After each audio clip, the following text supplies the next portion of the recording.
The morning of April 13th, 1944. South China Sea, approximately 60 miles northeast of Cape Padaran, French Indochina.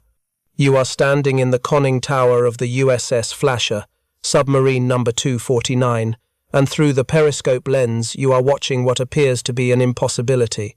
7 Japanese cargo vessels steamed in formation, flanked by 4 destroyers and 2 submarine chasers. A convoy designated High 52 by American Naval Intelligence, the kind of target that wins wars, the kind that also kills submarines.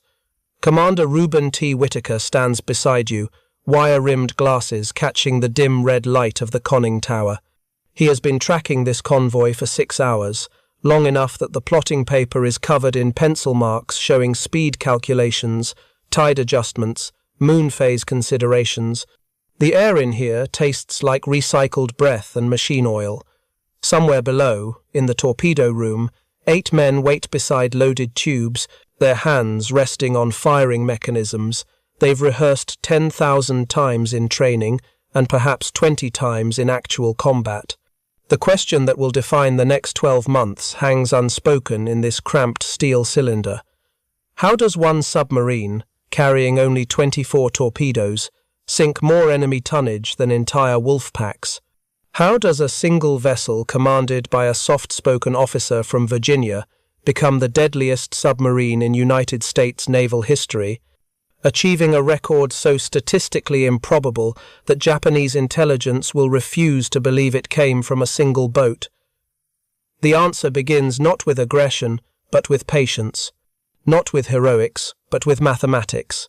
If you're enjoying this deep dive into the story, hit the subscribe button and let us know in the comments from where in the world you are watching from today.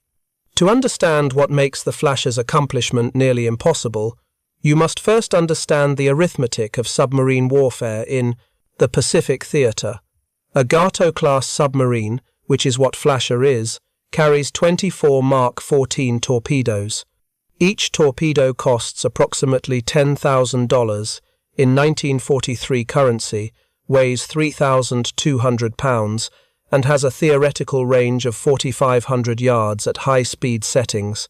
The Mark 14 has been plagued with problems since the war's beginning: faulty depth controls that send torpedoes running too deep beneath their targets, magnetic exploders that detonate prematurely or not at all, contact exploders so poorly designed they sometimes fail on perpendicular hits. By April of 1944, most of these problems had been corrected through field modifications that the Bureau of Ordnance in Washington initially refused to authorize. Submarine commanders in the Pacific have essentially redesigned the Navy's primary submarine weapon through trial, error, and the kind of desperate innovation that comes from watching torpedoes malfunction while depth charges are falling on your head. The typical war patrol lasts 50 to 60 days. Doctrine suggests that a submarine operating alone in enemy waters might sink 4 to 6 ships if conditions are favorable, if the torpedoes function, if the escorts are not too vigilant, if luck holds. The most successful submarines in the Pacific Fleet boats like USS Wahoo, USS Tang, USS Silversides are achieving records of 10 to 15 confirmed kills over multiple patrols. These are considered exceptional performances, the work of aggressive commanders willing to take calculated risks.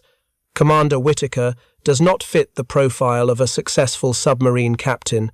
He is 31 years old, a 1934 graduate of the United States Naval Academy, class rank undistinguished. Before the war, he served on surface vessels. He wears glasses, speaks softly, and possesses none of the swaggering confidence that characterizes officers like Commander Dudley "Mush" Morton of the Despentit, Wahoo, or Commander Richard O'Kane of the Tang. His crew, during his first weeks in command, privately wonders if they have been assigned a captain who lacks the killer instinct necessary for submarine warfare. They are wrong, but they will not understand why until much later. The USS Flasher was commissioned on September 25, 1943, at the Electric Boat Company in Groton, Connecticut. She is 311 feet 9 inches long, displaces 1,526 tons surfaced, carries a crew complement of 80 officers and men in spaces designed for 60. Her interior is a maze of pipes, valves, electrical panels, and machinery crammed into a pressure hull 27 feet in diameter. There are no private spaces except for the captain's cabin, which is roughly the size of a broom closet. Officers sleep in bunks stacked 3 high. Enlisted men sleep in the torpedo rooms, between the weapons or hot rack, by sharing bunks in shifts. The temperature inside rarely drops below 90 degrees. The air is perpetually humid, smelling of diesel fuel, cooking oil, unwashed bodies, and the peculiar metallic scent of recycled atmosphere. Fresh water is severely rationed, 1 bucket per man per week for bathing, assuming the evaporators are functioning. The toilets, which use high-pressure air to blow waste overboard, require a complex procedure to operate and can only be used when the submarine is at shallow depths. Men develop rashes, fungal infections, heat exhaustion. The pharmacist's mate dispenses aspirin for everything from headaches to heartbreak. This is the environment in which 80 men will live for 2 months at a time, hunting an enemy that controls the entire ocean surface. Whittaker assumed command of Flasher for her 3rd war patrol in December of 1943. The boat has completed 2 patrols under her previous commander with respectable but unremarkable results. 5 ships sunk, 2 damaged. Whittaker inherits a crew that is competent but skeptical. Submarine crews develop intense loyalty to their commanders, but that loyalty must be earned through demonstrated competence under conditions where mistakes equal death. His first patrol as captain is a learning experience for everyone involved. Operating off the coast of French Indochina, Whittaker spends days observing Japanese convoy routes, timing their movements, noting the patterns of escort behavior. He carries a notebook in which he records everything: the interval between course changes by merchant captains, the search patterns employed by destroyers after a submarine sighting, the correlation between moon phase and convoy timing. His officers watch him fill page after page with calculations and wonder when they are actually going to shoot at something. When he finally attacks, it is not with the aggressive surface actions favoured by some commanders, nor with the long-range shots that others prefer. Whittaker takes the Flasher in close, positioning her at 400 yards from the target track. At this range, the margin for error is measured in seconds. If the torpedoes are spotted early, if a destroyer happens to look in the wrong direction at the wrong moment, the Flasher will be caught on the surface or at periscope depth with insufficient time to dive to safety. But at 400 yards, even the problematic Mark 14 torpedo cannot miss. The geometry of the shot becomes almost trivial. The target appears so large in the periscope lens that hitting it is like shooting a barn from inside the barn. 2 freighters from that first engagement explode and sink within minutes. The escorts scatter in confusion, dropping depth charges on the wrong bearing. The Flasher slips away at creep speed, her electric motors making barely enough noise to be distinguished from the background ocean. In his patrol report, Whittaker writes a single sentence that will become his tactical philosophy: close, as approach eliminates variables. But it is during the 4th war patrol, beginning in April of 1944, that mathematics becomes art. The strategic situation in the Pacific at this moment favours submarines in ways that would have seemed impossible 2 years earlier. The Japanese merchant marine is collapsing under the weight of American submarine warfare. In 1942, Japanese shipping could move raw materials from the southern resource area, the conquered territories of Southeast Asia, rich in oil, rubber, tin, rice, back to the home islands with reasonable confidence. By 1944, the journey has become a calculated gamble with death. American submarines are sinking Japanese merchant vessels faster than Japanese shipyards can replace them. The tonnage loss curve crosses the tonnage replacement curve in March of 1944, and from that point forward, Japan's ability to sustain its war economy begins an irreversible decline. Every tanker that fails to deliver oil from Borneo means Japanese aircraft cannot fly. Every cargo ship that sinks carrying rice from Indochina means rations shrink in Tokyo. Every transport torpedoed in the South China Sea is troops who will never reinforce the Philippines. The Japanese Navy understands this arithmetic perfectly well. They respond by organizing merchant vessels into heavily escorted convoys, routing them through waters they believe safer, scheduling movements to minimize exposure to known submarine patrol areas. They establish air patrols along the convoy routes. They position submarine chasers at choke points. They develop increasingly sophisticated anti-submarine tactics.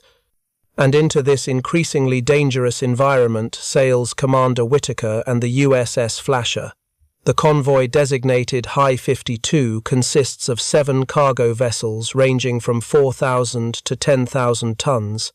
4 destroyers provide escort, veteran warships with experienced crews who have hunted submarines before.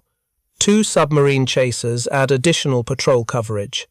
The convoy is following a route along the coast of Indochina that offers relatively shallow water, limiting a submarine's ability to dive deep to escape depth charges. Whittaker has been tracking them since dawn. He surfaces the Flasher periodically to update his position and gain speed, then submerges well before the convoy's air patrol schedule suggests an aircraft might appear. He is calculating not just where the convoy is, but where it will be in 6 hours when darkness falls and conditions favor attack. His approach begins at dusk on April 13th. The Flasher submerges to periscope depth and begins creeping toward the convoy's projected track. This is the most dangerous phase, moving slowly enough to remain quiet, yet quickly enough to reach an attack position before the opportunity passes. The crew goes to battle stations. The torpedo room reports tubes 1 through 6 flooded and ready. The plotting party in the conning tower begins generating firing solutions based on estimated target speed, bearing, and range. At 600 yards, Whittaker can see individual details on the merchant ships through the periscope. Rust streaks on hulls, crewmen visible on deck, cargo booms, the configuration of each vessel. He can also see the destroyers, their silhouettes sharp against the twilight sky, moving in their patrol patterns around the convoy perimeter. Standard doctrine says shoot from this range. 600 yards is close enough for high hit probability, far enough for escape. But Whittaker has studied the escort patterns for hours.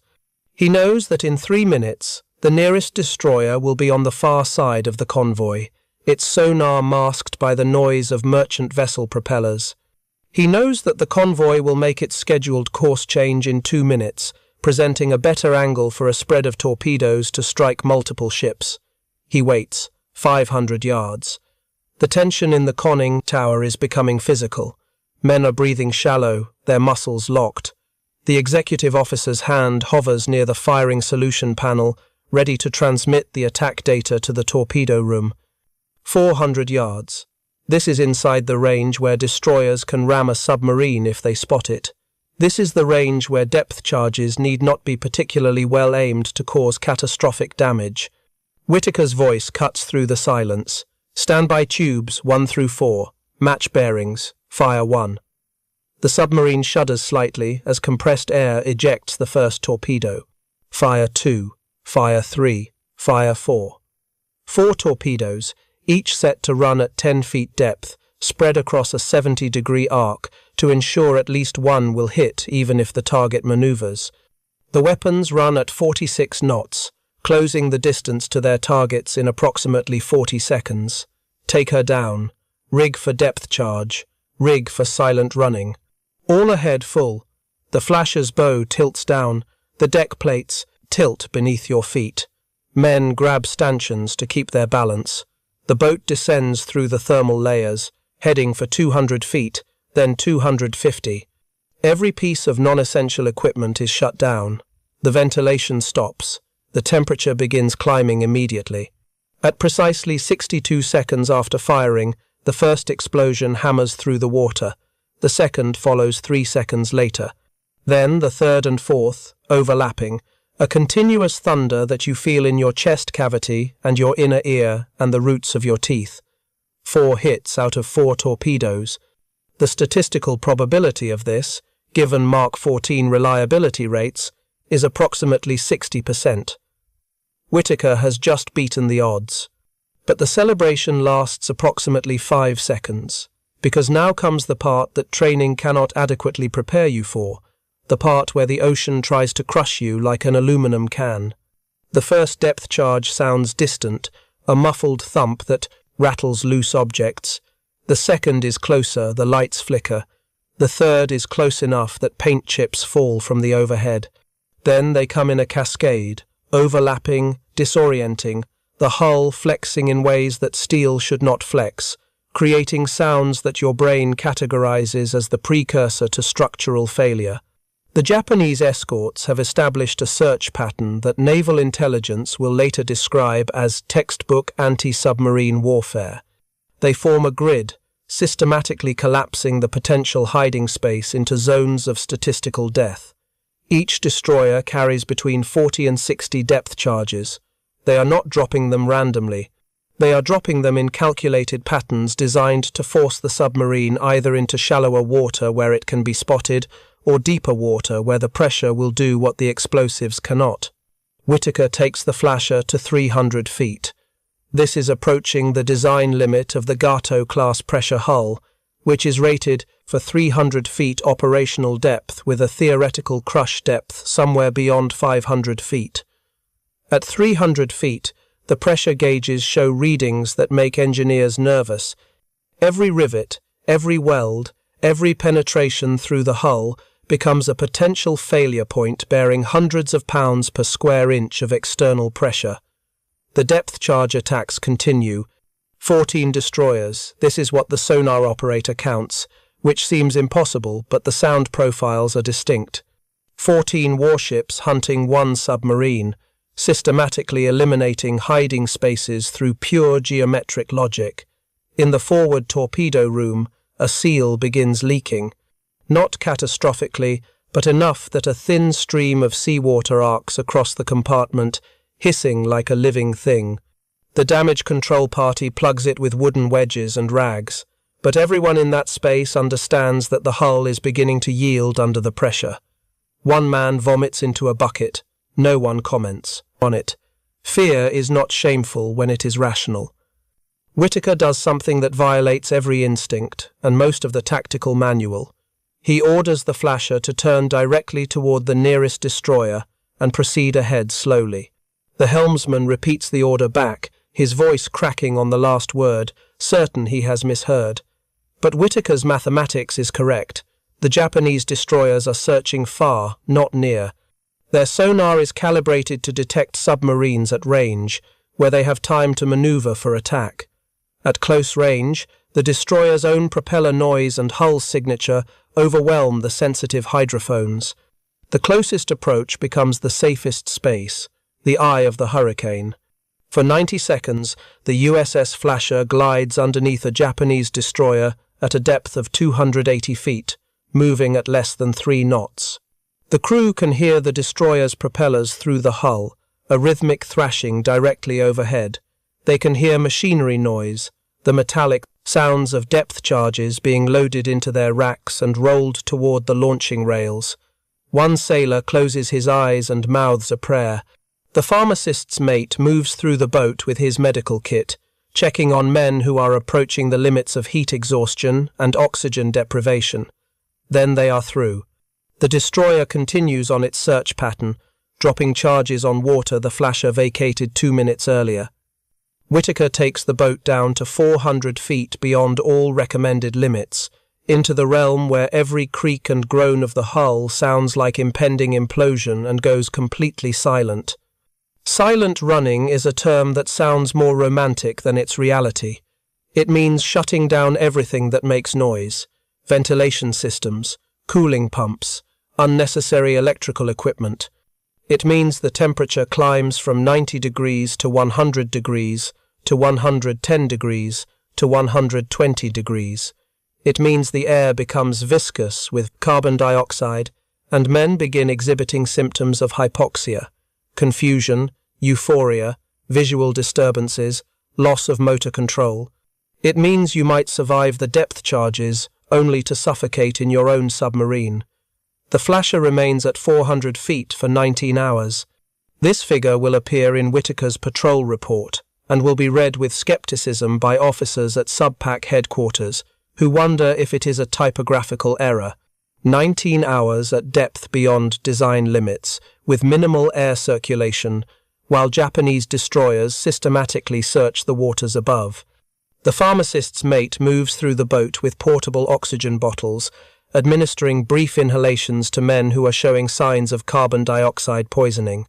The carbon dioxide scrubbers, chemical systems designed to remove the gas from the recycled atmosphere, are operating at maximum capacity and are barely adequate.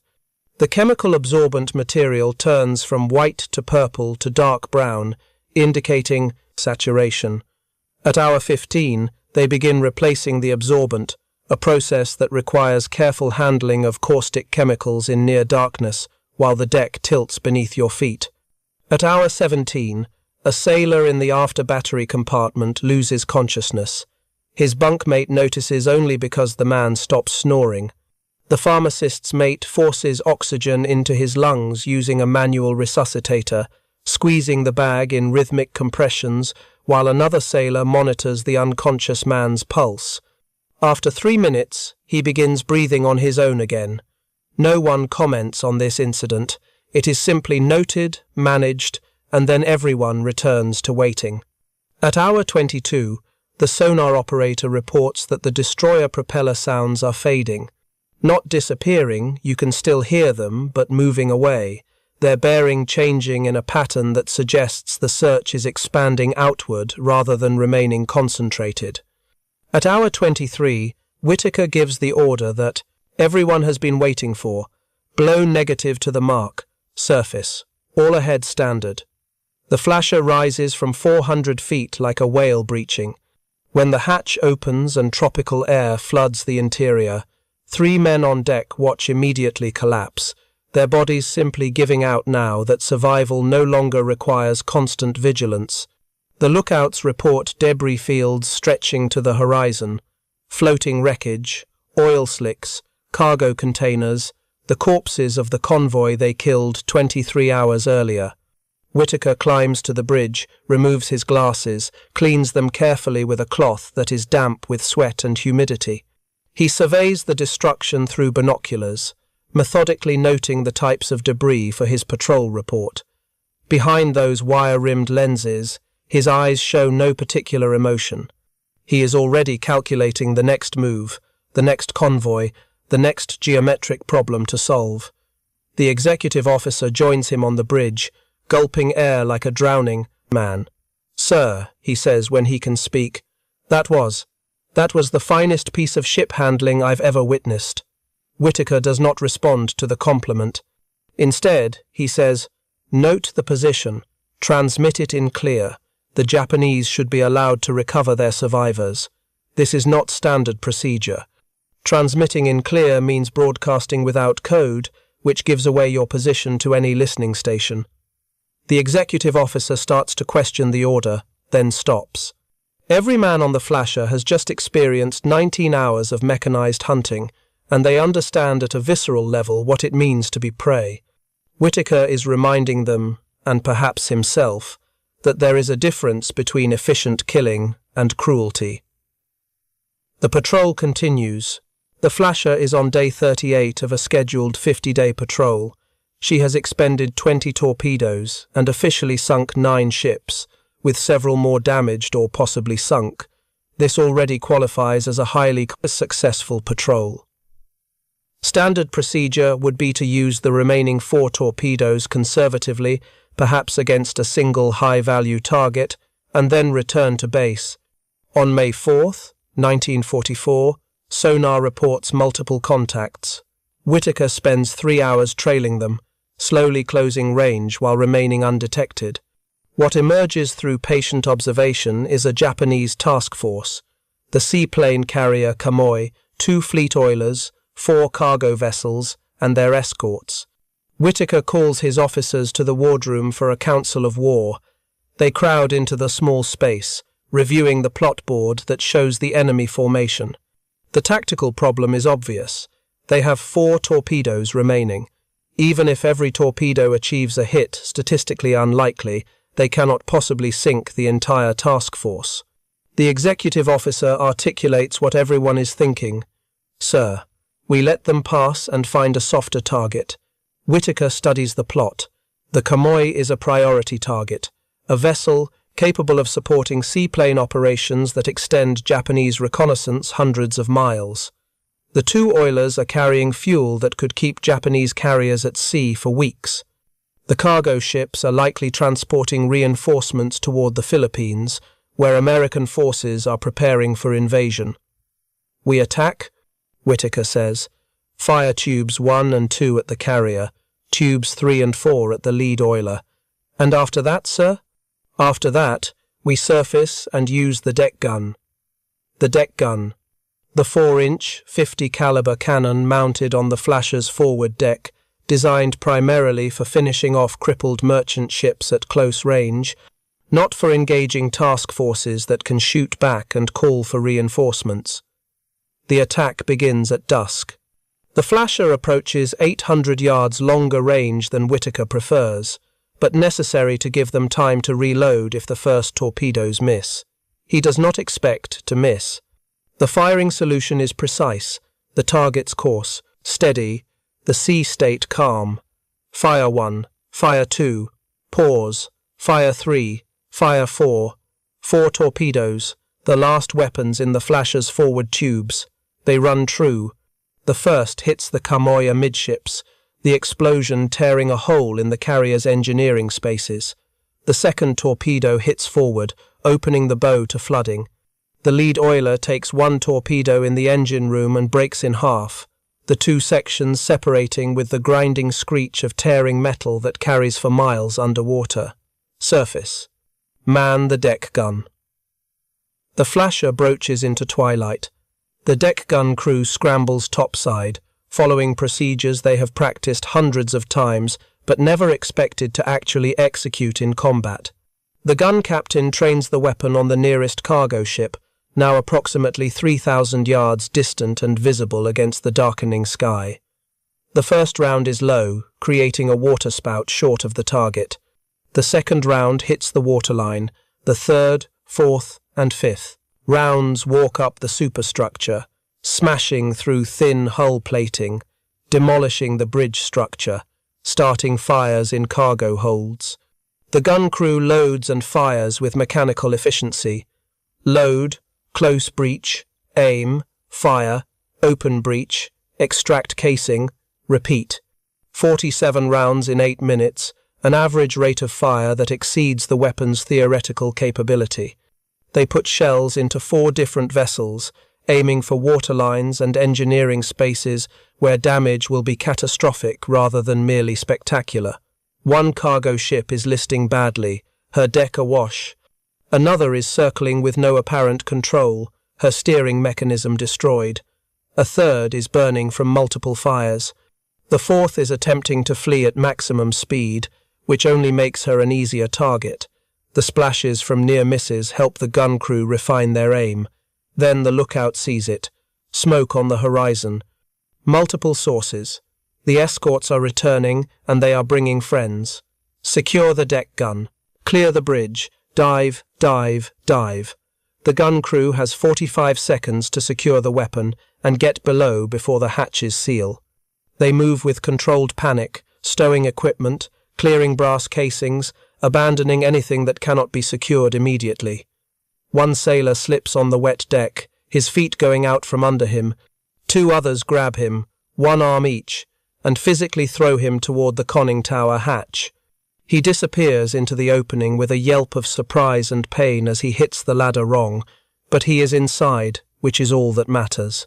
The chief of the boat is securing the main induction valve when the first shells from the Japanese escorts begin landing. They are long-range shots, poorly aimed, but the splashes are uncomfortably close. He dogs the hatch shut and drops down the ladder just as the boat begins her dive angle.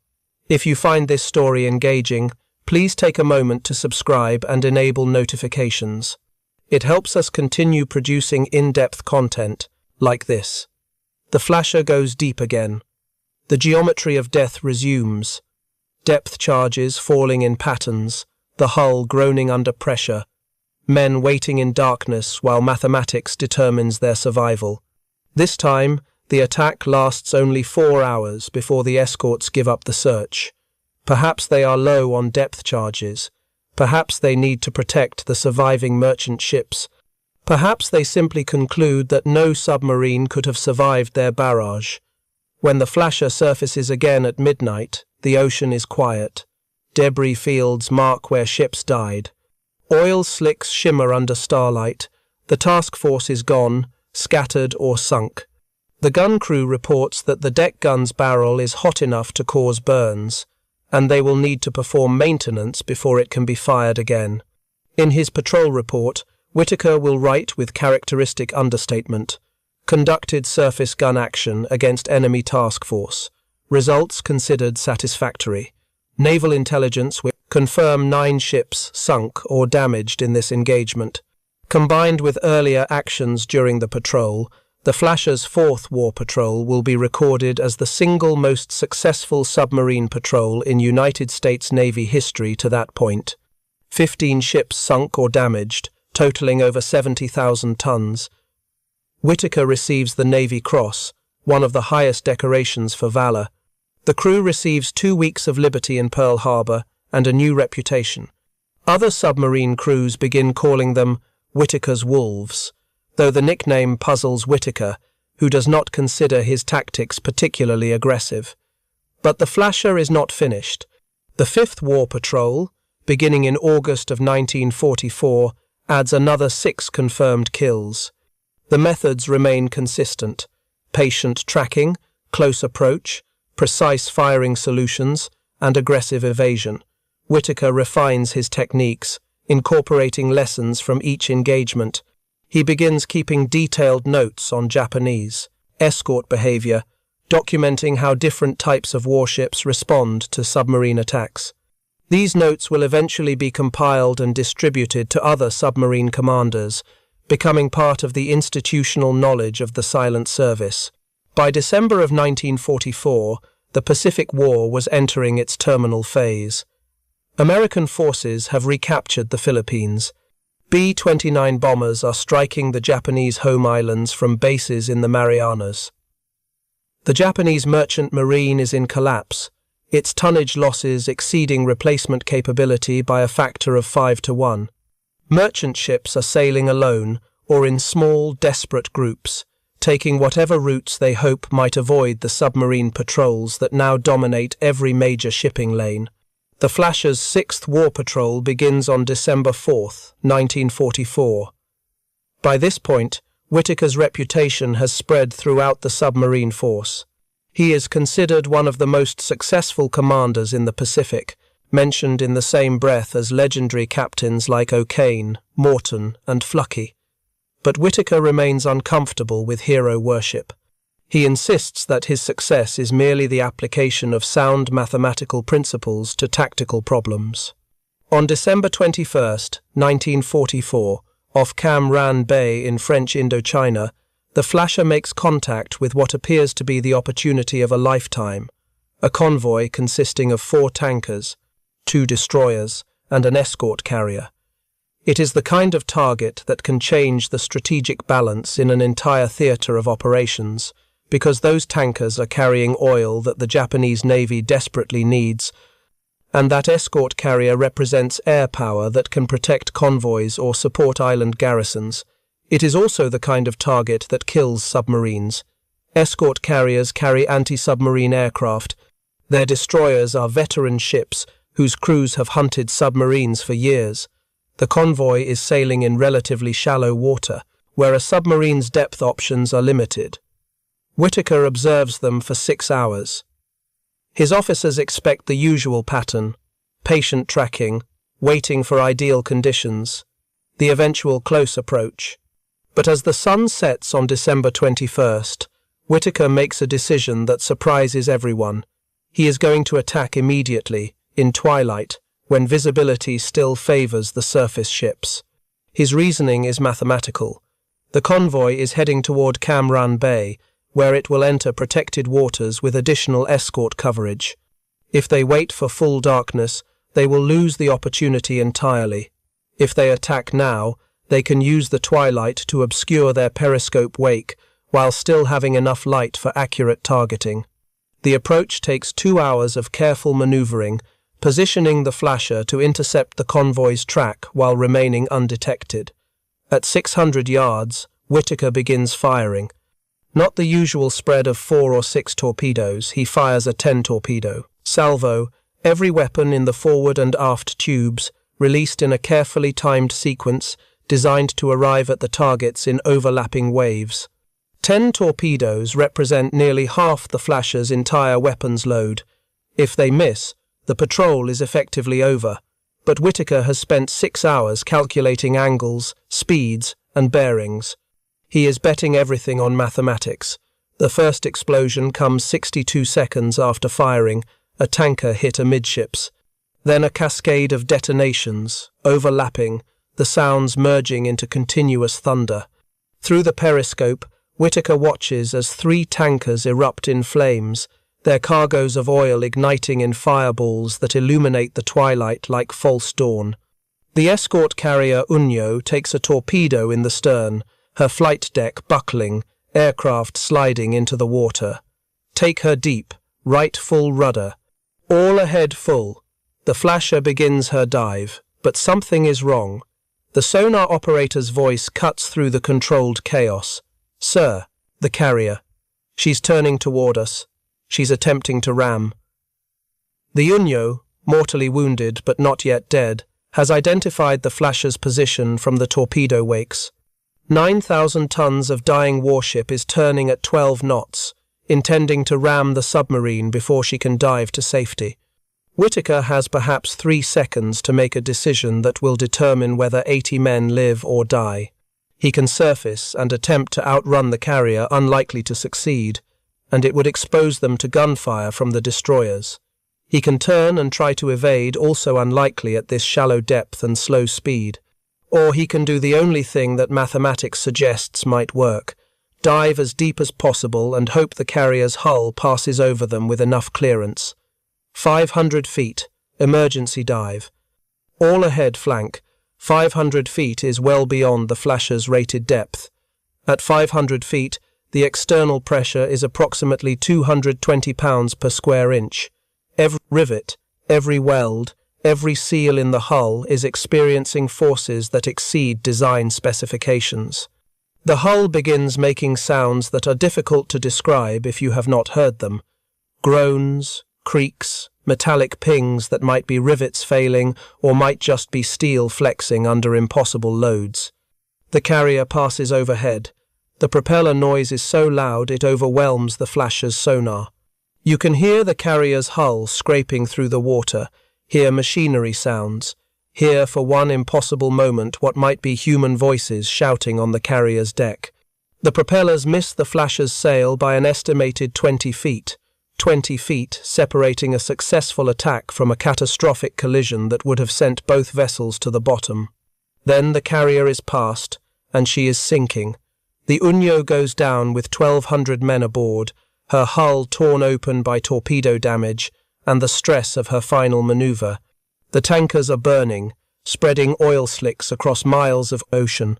One destroyer is damaged, possibly by debris or a secondary explosion.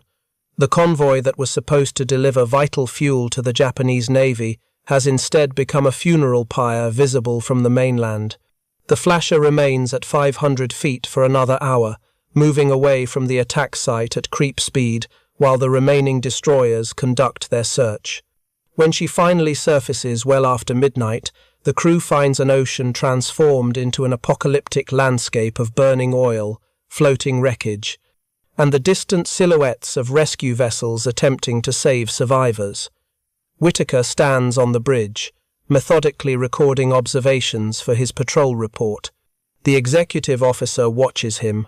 This soft-spoken man with wire-rimmed glasses who has just orchestrated one of the most devastating single attacks of the Pacific Submarine War, and wonders what thoughts occupy that precise, mathematical mind. Later, alone in his cabin, Whittaker will write a passage that does not appear in his official patrol report, but which survives in his personal papers. We have become efficient killers. Our torpedoes strike with mathematical precision. Our tactics exploit enemy weaknesses with cold logic. But we should not forget what we are killing. Men who serve their nation as we serve ours, who have families waiting for them as we have families waiting for us. Efficiency in warfare is necessary. Taking pleasure in it is not. The USS Flasher returned to Pearl Harbor on January 26, 1945. She has been at sea for 53 days. Her crew looks like concentration camp survivors, gaunt, hollow-eyed, moving with the careful deliberation of men whose bodies have been pushed to physiological limits. They have lost an average of 15 pounds per man. Several require medical attention for heat exhaustion, fungal infections, and malnutrition. The patrol report lists 4 tankers sunk, 1 escort carrier sunk, 1 destroyer damaged. Naval intelligence confirms the kills and later revises the estimate upward when additional evidence becomes available. Combined with earlier patrols, the Flasher's total now stands at 21 confirmed ships sunk, totaling over 100,000 tons, the highest confirmed tonnage of any United States submarine in World War II, 21 confirmed kills. But the actual number is almost certainly higher. The chaos of submarine warfare makes accurate accounting nearly impossible. Ships reported as damaged often sink hours or days later, beyond the submarine's observation. Kills are sometimes attributed to the wrong boat when multiple submarines operate in the same area. Japanese records, when they survive at all, often contradict American claims. Post-war analysis suggests that the Flasher may have sunk or contributed to the sinking of as many as 30 to 40 vessels when unconfirmed kills and shared credits are included. This number will never be definitively established. The ocean keeps its secrets, and many Japanese merchant ships simply vanished during the war, their fates unknown even to their own navy. What can be stated with certainty is that over 12 months of combat operations, from April of 1944 through January of 1945, one submarine commanded by a soft-spoken officer from Virginia achieved a record of destruction that Japanese naval intelligence initially refused to believe came from a single vessel. Their analysis of attack patterns, timing, and locations led them to conclude they were facing a coordinated wolf pack, probably 3 or 4 submarines operating under unified command. They designated this phantom group the Flasher Pack and diverted substantial resources to hunting it. Additional destroyer escorts, aerial patrols, sonar nets, even minefields placed in waters where the pack was believed to operate.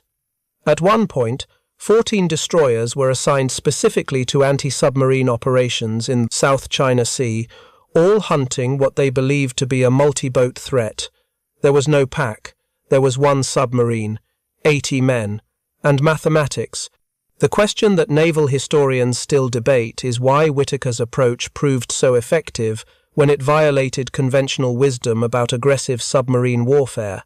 Officers like Dudley Morton and Richard O'Kane earned fame for bold surface attacks, for taking risks that made for dramatic patrol reports.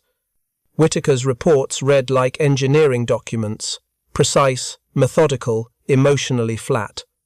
The answer lies perhaps in understanding what submarine warfare actually is beneath the romance and propaganda. It is not a game of courage against cowardice.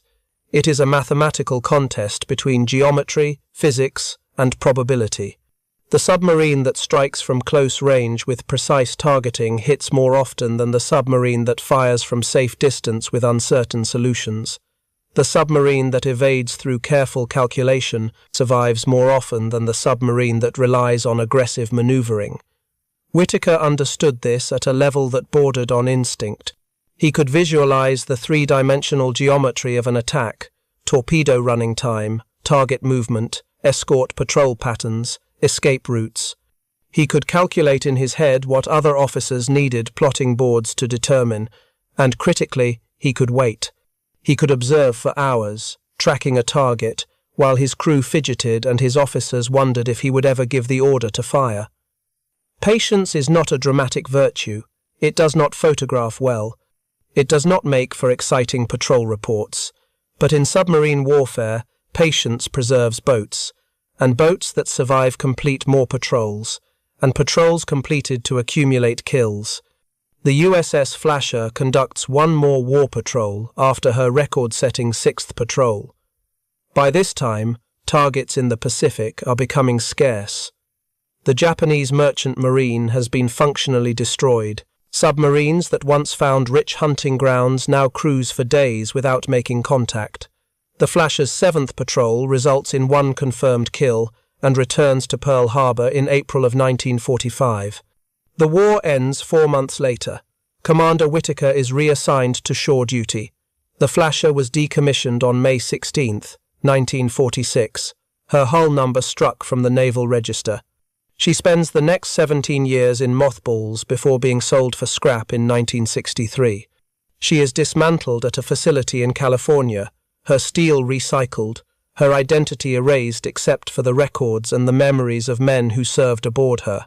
Whittaker retired from the Navy in 1952 with the rank of captain. He returns to civilian life, works as an engineer, raises a family, and rarely discusses his wartime service. In the few interviews he gives to naval historians, he consistently deflects credit, insisting that any success the Flasher achieved was due to the crew's competence and the quality of American submarines, not to any particular genius on his part. This modesty is sincere, but it obscures an important truth. Submarine warfare in World War II was ultimately won not by the boats themselves, but by the officers who commanded them. The same Gato-class submarine could be highly successful under one commander and merely adequate under another. The technology mattered, certainly. The Mark 14 torpedoes problems cost American submarines hundreds of missed opportunities. But once the torpedo problems were solved, the determining factor became the man standing at the periscope, making decisions based on incomplete information while under extraordinary stress. Whittaker made those decisions through a combination of mathematical precision and psychological insight. He understood not just the physics of submarine warfare, but the psychology of his enemy. He knew that Japanese merchant captains would always turn away from a periscope, sighting. He knew that Japanese destroyers followed predictable search patterns. He knew that Japanese convoy routes followed schedules that could be exploited, and he knew something else that some of his more aggressive contemporaries did not fully appreciate. The enemy was also intelligent, also adaptive, also learning from each encounter. The tactics that worked in 1943 would get you killed in 1945 if you did not evolve with the changing conditions. The cost of this learning curve was measured in submarines that never returned from patrol. Of the 288 United States submarines that conducted war patrols in the Pacific, 52 were lost with all hands. The submarine service suffered the highest casualty rate of any branch of the American military. Approximately 22% of submariners who served in the Pacific died in action.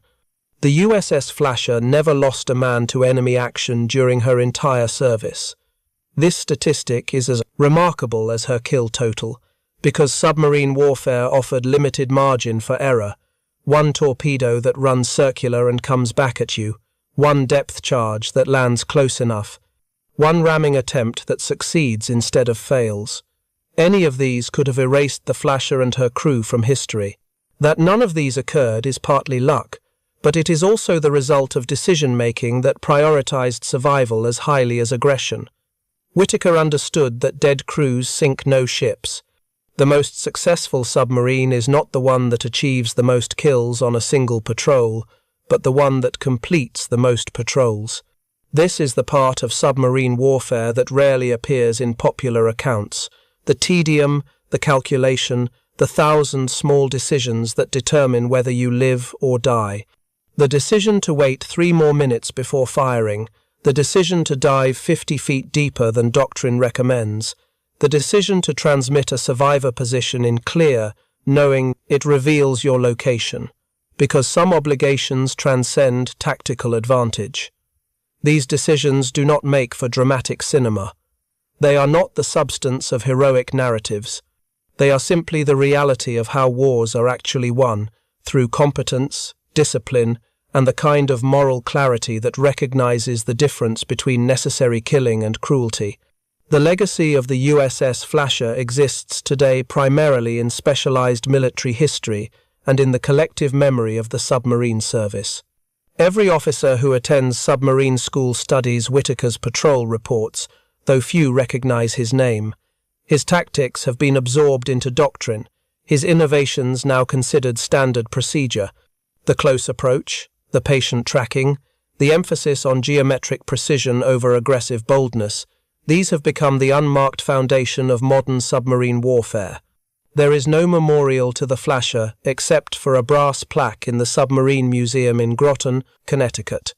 There is no monument to Commander Whitaker except for his entry in the Naval Academy's Register of Distinguished Graduates. The men who served aboard the Flasher are mostly gone now, their memories fading with each passing year. What remains is the record itself. 21 confirmed ships sunk, over 100,000 tons of enemy shipping destroyed, 6 war patrols completed without a single American casualty, 1 submarine, doing what submarines are designed to do, with a level of efficiency that bordered on the unbelievable. The Japanese could not believe it. Their naval intelligence assessed the Flasher's patrol reports and concluded they must be false or exaggerated. No single submarine could achieve such results. It had to be multiple boats, coordinated attacks, probably American propaganda, inflating numbers for morale purposes. They were wrong. It was 1 boat, 80 men. A commander with wire-rimmed glasses who understood that warfare at its core is applied at mathematics. That patience is not cowardice, but geometry. That the submarine which waits for the perfect shot will, over time, sink more ships than the submarine that fires at every opportunity. In the end, the story of the USS Flasher is not really about a submarine at all. It is about the transformation of warfare into science, about the application of mathematical precision to the ancient human activity of organized killing. It is about men learning to hunt other men with the cold efficiency of predators, while somehow maintaining enough humanity to transmit survivor positions after the killing is done. It is about the strange mathematics of submarine warfare, where success is measured in tons, sunk and patrols survived, where 1 boat operating with ruthless efficiency can achieve results that seem impossible, until you examine the geometry and realize that impossibility was always just a failure of imagination. The USS Flasher proved that 1 submarine, properly commanded, could sink what seemed like an entire fleet, not through heroics, not through luck, through patience, precision, and the kind of methodical competence that transforms killing into an engineering problem. The Japanese Navy learned this lesson slowly, expensively, 1 sinking at a time. By the time they fully understood what they were facing, the war was already lost. The mathematics had already been done. The equation had already been solved. 1 submarine equals 40-some ships. 1 commander equals the disruption of an empire's supply lines. 1 patrol equals the vindication of patience over aggression. These are the equations that won the Pacific War, written not on paper but in the cold water of the South China Sea, where the USS Flasher spent 12 months teaching the Japanese Navy a lesson in applied mathematics that they never forgot. Thank you for watching. For more detailed historical breakdowns, check out the other videos on your screen now, and don't forget to subscribe.